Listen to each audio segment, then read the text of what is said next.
برادران ملت اسلامیہ حاضرین محترم السلام علیکم ورحمۃ اللہ وبرکاتہ۔ الحمد للہ رب العالمین والعاقبۃ للمتقین والصلاۃ والسلام علی من کان نبیا وآدم بین الماء والطین وعلی آلہ واصحابہ الطیبین الطاہرین، اما بعد فاعوذ باللہ من الشیطان الرجیم، بسم اللہ الرحمن الرحیم۔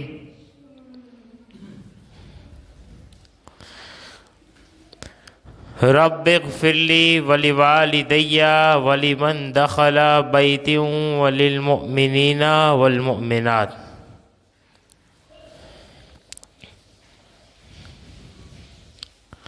آمنت باللہ صدق اللہ المولانا العظیم وصدق رسولہ النبی الامین الکریم ونحن علی ذلک لمن الشاہدین والشاکرین والذاکرین والحمد للہ رب العالمین۔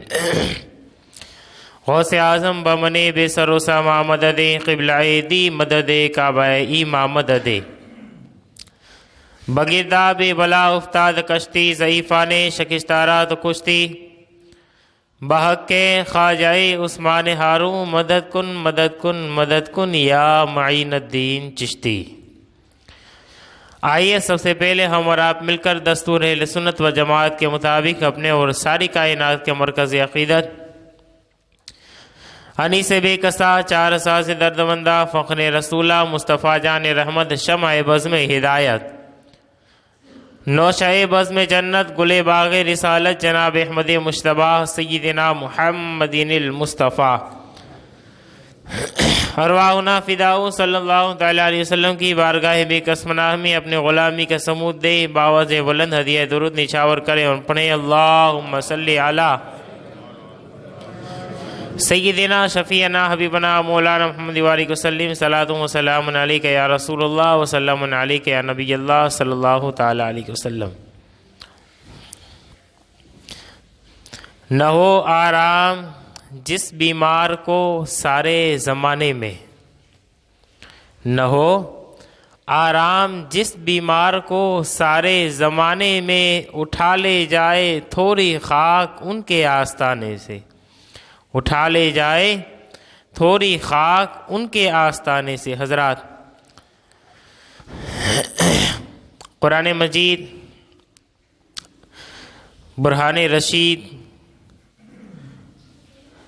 کا بڑا مشہور و معروف واقعہ اور نبی کا واقعہ ہے، ان کی قوم کا یہ قصہ ہے، اور اللہ رب العزت نے قرآن مجید فرقان حمید میں یہ واقعات جو بیان فرمائے، واقعے بیان کرنے کا صرف اور صرف یہی مقصد ہے کہ اگلی قوموں نے رب کی نافرمانی کی تو ان کے ساتھ ایسا ہوا، اور قرآن میں آپ دیکھیں یوسف علیہ السلام کا واقعہ ہے، نوح علیہ السلام کا واقعہ، لوط علیہ السلام کی قوم کا واقعہ، صالح علیہ السلام کی قوم کا واقعہ، ہود علیہ السلام کا واقعہ۔ یہ قرآن ہے، قرآن ہے، قرآن، لیکن اللہ کا کلام ہے، تو اللہ کے کلام میں یہ واقعہ تھوڑی ہونا چاہیے، اللہ کا کوئی کلام ہونا چاہیے، پیغام ہونا چاہیے، واقعہ اللہ رب العزت نے بیان فرمائے، یہ قصے، یہ واقعے۔ ہاں، یہ بات الگ ہے کہ ہمارے قوم کے پاس علم تھوڑا سا بھی نہیں ہے، کہ ان کو پتہ ہی نہیں ہے کہ دین کیا ہے، اسلام کیا ہے، قرآن کیا ہے، قرآن کس طریقے سے۔ نوح علیہ السلام کی قوم کا واقعہ، تو اللہ رب العزت کو کیا ضرورت تھی کہ اتنے سارے واقعات قرآن مجید میں بیان کرنے کی کیا ضرورت تھی؟ یوسف علیہ السلام کا واقعہ آپ نے سنا، کتنے جمعہ تک چلا۔ اب نوح علیہ السلام کا واقعہ ہم نے شروع کیا، اور اس کے اندر بہت ساری روایتیں ہوتی ہیں، اور بہت لمبے جو ہے کہ عرصے تک یہ چلنے والے واقعات ہیں، لیکن ہم اس کو مختصر میں سمجھاتے ہیں اور سمجھانے کے بعد اس کا جو نچوڑ ہے وہ پیش کرنے کی کوشش کرتے ہیں کہ بندہ یہ واقعات سن کر کے اپنی زندگی کے اندر بدلاؤ لائے، اور یہ واقعات کو صرف سنے نہیں بلکہ سن کر کے اپنی رب کی قدرت کے اوپر یقین کامل کرے، اور رب کی قدرت کے اوپر ایسا بھروسہ بندے کا ہونا چاہیے کہ میرا رب جب چاہے، جو چاہے، جس حال میں چاہے وہ کرنے پر قدرت رکھتا ہے، وہ کرنے پر قدرت رکھتا ہے۔ ہمارا ایمان ہے کہ نہیں ہے؟ رب کی ذات کے اوپر بندے کا ایمان ہونا چاہیے۔ نوح نبی علیہ الصلوۃ والسلام کا واقعہ آپ نے سنا، بہت نافرمانی، رب کی نافرمانی اس حد تک بڑھ گئی کہ سمجھاتے تھے مانتے نہیں تھے۔ اور پہلے کے زمانے میں تو ہوتا یہ تھا، عمریں لمبی ہوا کرتی تھی، تو روایت میں آتا ہے کہ نوح علیہ السلام نے اعلان نبوت کب کیا؟ نوح علیہ السلام نے، آپ کی عمر الگ الگ روایت ہے، 1500 سال بھی سرکار اعلیٰ حضرت نے لکھا ہے کہ 1500 سال کی بھی عمر ہوئی آپ کی، لیکن 1000 سال سے تو اوپر ہی ہم سمجھ سکتے ہیں، 1100-1200 سال کے تقریباً، یہ بھی کوئی معمولی عمر نہیں ہے۔ نوح علیہ السلام نے نبوت کا اعلان، اچھا ایک بات بتاؤ، ہمارے نبی اکرم صلی اللہ تعالیٰ علیہ وسلم جس کا کلمہ پڑھتے ہو، ٹھیک ہے، جس کا کلمہ پڑھتے ہو، اب انہوں نے اعلان نبوت یعنی اپنا نبی ہونا ظاہر کتنے سال کی عمر میں کیا؟ آگے والے حاجی صاحبان چھوڑ کر کے، کیونکہ اس بیچارے کو پتہ ہی ہوتا ہے اتنا، تو تھوڑا سا پیچھے والے تھوڑا بتائے کہ ہمارے نبی صلی اللہ تعالیٰ علیہ وسلم نے اعلان نبوت کتنے سال کی عمر میں کیا؟ بولو، کسی کو یاد ہے؟ اس طرف والے کو سمجھ میں آ رہا ہے کوئی بات؟ ہمارے نبی صلی اللہ تعالیٰ علیہ وسلم نے اعلان نبوت کتنے سال کی عمر میں کیا؟ ہم مسلمان ہیں، ہمارے نبی کی بات چل رہی ہے، ورنہ یہ ساری تقریریں کس کام کی جو آپ کو اتنا ہی نہ پتا ہو؟ کتنے سال کی عمر میں کیا؟ زور سے، پیچھے والے کتنے سال کی عمر میں؟ 40 سال کی عمر میں۔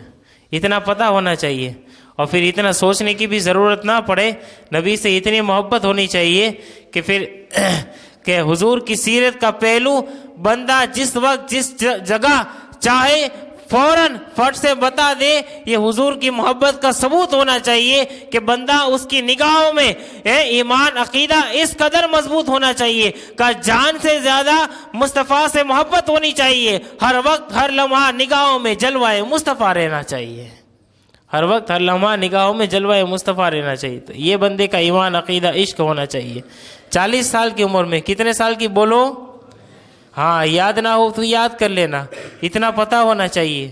ہمارے نبی کریم صلی اللہ تعالیٰ علیہ وسلم نبی پہلے سے، لیکن اعلان نبوت رب کے حکم پر، یہ بات یاد رکھنا، ورنہ بعض اوقات لوگ یہ سمجھے کہ 40 سال کی عمر میں نبوت ملی تو یہ بھی غلط، اور پھر یہ بھی کہہ دے کہ نبوت کا جو ہے کہ 40 سال کی عمر میں نبوت ملی تب تک نبی نہیں تھے۔ نہیں، نبی تو ہمارے نبی کی شان تو وہ ہے، ہمارے نبی اس وقت تک ہے جب تک آدم علیہ السلام کا پتلا بھی نہیں بنایا تھا، اللہ نے تب مصطفیٰ کو نبوت عطا فرما دی تھی، تو یہ نبی کی شان ہے۔ تو نبی نے اپنے آپ کو ظاہر 40 سال کی عمر میں اعلان فرمایا، کیا اعلان فرمایا؟ تو کہا اعلان نبوت 40 سال کی عمر میں ہمارے نبی صلی اللہ تعالیٰ علیہ وسلم نے کیا۔ اللہ نے اب نوح علیہ السلام، دوسرے نبیوں کے ہم واقعات اس لیے سناتے پتہ چلے کہ نوح علیہ السلام نے اتنے سال تبلیغ کی اور پھر رزلٹ کیا آیا وہ آپ کو سننا ہے، لیکن حضور کی شان یہ ہے کیونکہ ہم تو ہر جگہ ہر وقت ہر لمحہ شان مصطفیٰ کو تلاش کرتے۔ ہمارے نبی کی عمر کتنی ہوئی؟ 63 سال۔ ہمارے نبی کی عمر 63 سال، 63 سال کی عمر، 40 اور جو ہے کہ 13 مکے میں، 10 مدینے میں، 23 سال کی عمر میں اللہ نے وہ کرم فرمایا کہ حجۃ الوداع کے موقع پر صرف صحابہ کرام کا مجمع میدان عرفات میں تقریباً 1,44,000 کا مجمع تھا۔ یہ شان ہے ہمارے نبی صلی اللہ تعالیٰ علیہ وسلم کی. اللہ نے وہ کرم فرمایا.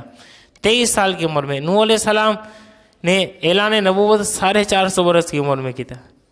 کتنے سال کی؟ 450 سال کی عمر میں اعلان نبوت کیا آپ نے.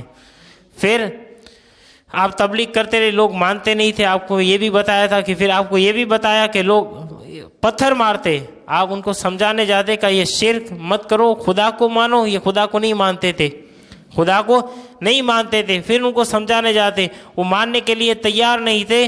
اور اس حد تک اتنی حد درمی اس قوم کی بڑھ چکی تھی کہ نوح علیہ السلام کو مارتے تھے، اتنا مارتے تھے کہ نوح علیہ السلام بے ہوش ہو جایا کرتے تھے.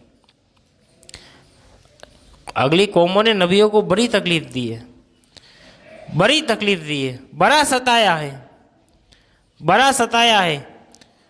اب بے ہوش ہو جاتے تھے. آپ کے بیٹے اٹھا کر کے گھر لے کر کے آتے اور پھر 2-3 تک بے ہوشی کا عالم رہتا. اتنا وہ لوگ مارتے تھے، اتنا ظلم. پھر بھی نبی ہوتا ہے، وہ اللہ کے حکم کو بتانا نہیں چھوڑتا. پھر نوح علیہ السلام اس کو بتانے جاتے، لیکن وہ جو ہے کہ سمجھانے کے باوجود بھی اتنے سالوں کا 950 سال تک تقریباً سمجھاتے رہے، ماننے کے لیے تیار نہیں ہے. اب پھر اللہ رب العزت کی بارگاہ میں دعا کی. اللہ رب العزت، اے مولا یہ قوم میرا نہیں مانتی ہے. اور پھر نوح علیہ السلام نے بہت ساری جو فریاد ہے، کیونکہ رب تو ساری چیزیں جانتا ہے، رب ساری چیزیں جانتا ہے. لیکن اب اللہ رب العزت نے یہ فیصلہ سنایا کہ نوح گھبرانے کی ضرورت نہیں ہے. جتنے لوگ تم پر ایمان لائے، جتنے لوگ جو ہے کہ تمہارے ہاتھ پر ایمان لائے وہ لائے، اب یہ ہونے والے نہیں ہیں. اب یہ ازلی کافر ہے، یہ سارے لوگ کافر ہیں. اب ان کے اوپر اللہ کا عذاب آئے گا اور پھر وہ عذاب ان کو ختم کر دے گا. اب اتنے سال کا رزلٹ کیا آیا تھا؟ 80 لوگ ٹوٹل نوح علیہ السلام کو ملا کر کے صرف 80 لوگ، 80 لوگ مسلمان ہوئے. اس میں آپ کے گھر والے بھی ہیں، آپ کی بیوی بھی ہے، اور نوح علیہ السلام خود، ٹوٹل ملا کر کے 80 لوگ. اب اللہ رب العزت نے یہ حکم فرمایا نوح علیہ السلام کو کہ نوح کشتی بناؤ. اب یہ کشتی کی بہت لمبی ایک ڈیٹیل ہے، لیکن میں مختصر میں 2-3 باتیں کروں گا. کشتی بنانے کا حکم دیا. کشتی کیسی؟ تو اب پہلے تو کوئی کشتی کا وجود بھی نہیں تھا.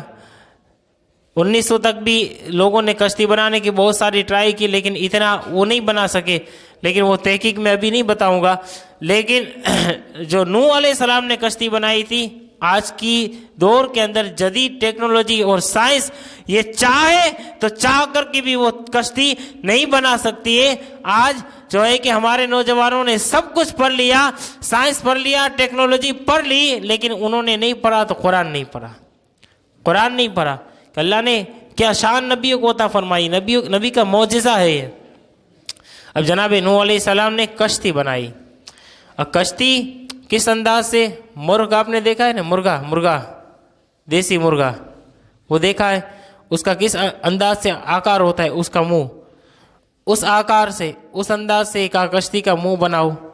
پھر آپ نے جو ہے کہ وہ کشتی کا جو نچلا حصہ ہے، کشتی کا جو نچلا حصہ ہے، کہا کہ اس کا آکار اس طریقے سے بنانا ہے، اس کا آکار اس طریقے سے بنانا ہے جیسے مرغی کا پیٹ جو ہوتا ہے، پیٹ اس کا جو نچلا حصہ ہوتا ہے، اس آکار سے کشتی بنانی ہے. اور کشتی 3 منزلہ بنانی ہے. کتنے؟ 3 مالے کی، یعنی کہ 3 منزلہ کشتی بنانی ہے. اب کشتی کوئی معمولی چھوٹی موٹی تو بنانی نہیں تھی. کشتی کس انداز سے بنانی ہے؟ صرف سنیں، قدرت، رب کی قدرت دیکھیں. رب کی واقعات تو آپ سنیں گے، لیکن رب کی قدرت دیکھیں. کشتی بنائی. اب کشتی کس انداز سے بنانی ہے؟ کہا کشتی بنانی ہے پہلے ایک حصہ، پھر دوسرا حصہ، پھر تیسرا حصہ. اب وہ تینوں حصے کس کام کے، کیسے بنیں گے اور کس انداز سے رہیں گے؟ پہلے کشتی کی لمبائی، چوڑائی اور اونچائی سن لو. لمبی، چوڑی اور اونچی. کشتی کی لمبائی مورخین الگ الگ لکھتے ہیں، لیکن زیادہ تر روایت یہ ملتی ہے کہ کشتی کی جو لمبائی تھی وہ تقریباً 555 فٹ تھی. کتنی؟ 555 فٹ. کسی میں 515 ہے، 525، 500، صرف آپ 500 پکڑ لو. 500 فٹ لمبی کشتی دیکھیے کسی نے، اور کتنی جگہ ہو سکتی ہے یا خود آپ کو اس کا اندازہ لگا سکتے ہیں. 500 فٹ صرف لمبی اور چوڑی. اندر اس کی جو چوڑائی، اندر کی چوڑائی کتنی ہونی چاہیے؟ کہا کہ اندر کی جو چوڑائی ہونی چاہیے وہ 86 فٹ.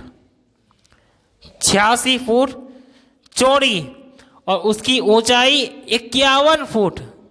یہ جو چھت ہے مسجد کی یہ 14 فٹ ہے. مسجد کی جو چھت ہے وہ 14 فٹ اونچی ہے، پھر بھی اتنی اونچی لگ رہی ہے. آپ کے گھر 10 فٹ ہوتے، ٹھیک ہے، لیکن مسجد کی چھت 14 فٹ ہے. آپ دیکھیں 51 فٹ اونچائی، 500 فٹ تقریباً لمبائی، 86 فٹ اس کی اندر کی چوڑائی. یہ سب ملا کر کے اب کشتی بنائی ہے. لیکن پہلے کچھ اتنا وجود نہیں تھا، اتنے سارے آلہ ہتھیار نہیں تھے. کیسے اللہ رب العزت نے سب کچھ، سارا علم جناب نوح علیہ السلام کو عطا فرما دیا، اور کس انداز سے بنانی ہے، کیسے بنانی ہے، اور کس جو ہے کہ لیول سے بنانی ہے، یہ سارا علم اللہ نے نوح علیہ السلام کو دیا. اور جبریل علیہ السلام اور باقی فرشتے آئے، تمام نے مل کر کے ایک کشتی تیار کی. اب وہ کشتی، کیونکہ وہ کشتی کو بنانا تھا تو اب وہ کشتی پانی میں چلنی تھی. کشتی نوح علیہ السلام کی جو کشتی تھی وہ پانی میں چلنی تھی. تو کس انداز سے بنائی کہ آپ ذرا دیکھیں کہ پانی میں چلنے کے لیے کشتی جب چلے گی پانی میں تو اس کے لیے لکڑی کا انتظام. تو لکڑی کیسی ہونی چاہیے؟ لکڑی کیسی ہونی چاہیے؟ کون سی ہونی چاہیے؟ تو مورخین لکھتے ہیں کہ اس وقت اللہ رب العزت نے منتخب فرمائی یہ ساگوان کی لکڑی. جو ساگ بولتے ہیں نا ہماری زبان میں، کیا بولتے ہیں؟ یہ ساگ کی جو لکڑی ہوتی ہے نا، ساگوان بھی بولتے ہیں اس کو، اردو میں شیشم بولتے ہیں. تو یہ ساگوان کی لکڑی اب کتنی لمبی پروسیس ہے. دیکھیں یہ کوئی معمولی ایک دن میں کشتی بن نہیں کی. اللہ رب العزت نے حکم دیا نوح علیہ السلام کو، اس ساگوان کے لکڑی کے درخت اگاؤ. اور یہ تحقیق کی ہم نے تو پتہ چلا کہ ساگوان کے درخت آپ اگائیں گے تو اس کو اگنے میں تقریباً 15 سال، کم سے کم جو ہے کہ 15 سال، 20 سال، 25 سال لگتے ہیں، پھر وہ درخت تیار ہوتے. اب وہ ساگوان کی لکڑی کے درخت تیار ہوئے، پہلے نوح علیہ السلام نے اگائے، پھر وہ 20 سال کے بعد تیار ہو گئے. پھر نوح علیہ السلام نے اس کو کاٹا، اس کے تختے بنائے، بڑے بڑے لکڑے اس کو کاٹے، اس کے مطابق سارا کچھ کمپلیٹ کیا. پھر تب جا کر کے کتنے سال میں ایک جو ہے کہ امریکہ کا ایک سائنسداں تحقیق کرتا ہے، اور روایتوں کو اگر ملا جلا کر کے سارا کچھ دیکھا جائے تو تقریباً 75 سال لگے نوح علیہ السلام کو ایک کشتی بناتے ہوئے. کتنے سال لگے؟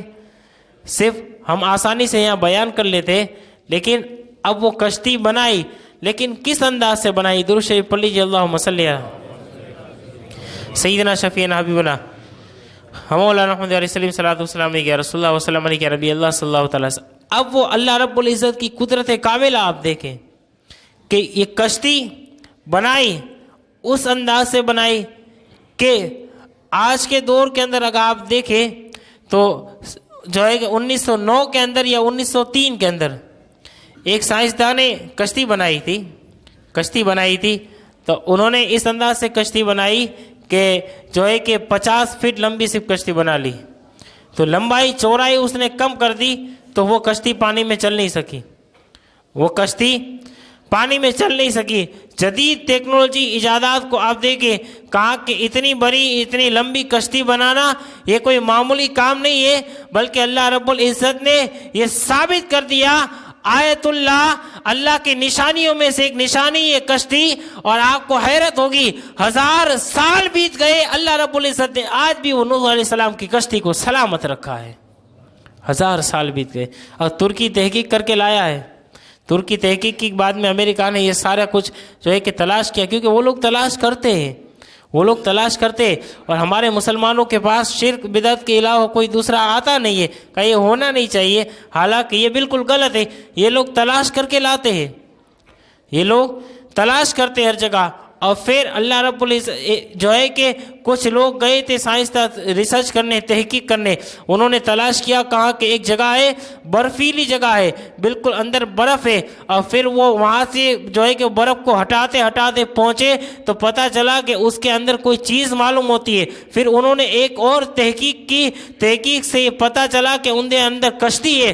پھر انہوں نے وہ کشتی نکالنے کے تقریباً آج سے جو ہے کہ کچھ سال پہلے انہوں نے تحقیق کر کے وہ جگہ تلاش کی، تلاش کر کے انہوں نے وہ کشتی کو نکالا، آج بھی موجود ہے۔ اور آج بڑے بڑے دیش، بڑے بڑے ملک جو ہے، اور بالخصوص ترکی نے یہ بات کو ایکسیپٹ کیا ہے کہ یہ کشتی کوئی اور نہیں ہے بلکہ نوح علیہ السلام کے زمانے میں جو نوح علیہ السلام نے کشتی بنائی تھی وہ یہ کشتی ابھی موجود ہے۔ رب کا قرآن سچا ہے، کیونکہ رب نے قرآن میں فرما دیا ہے کہ یہ کشتی کو ہم صبح قیامت تک باقی رکھیں گے، تاکہ لوگ دیکھیں اور اسے عبرت حاصل کرے کہ اس کشتی کے ذریعے سے، اس کشتی کے اندر جو سوار ہوئے اللہ نے ان کی حفاظت فرمائی۔ نوح کا دامن جنہوں نے چھوڑا، رب کو نہیں مانا، اللہ نے ان کو ہلاک کر دیا، دنیا سے نام و نشان مٹا دیا۔ لیکن نوح علیہ السلام جس کشتی میں سوار ہو گئے، اللہ نے وہ کشتی کو صبح قیامت تک زندہ رکھ دیا۔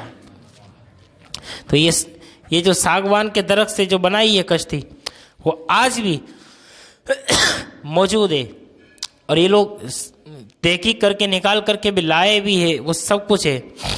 اور آپ کو دیکھنا ہو تو آپ نیٹ پہ سرچ مار کے دیکھ بھی سکتے، گوگل پہ وہ آپ کو مل بھی جائے گی دیکھنے کے لیے کس انداز سے ہوتی ہے۔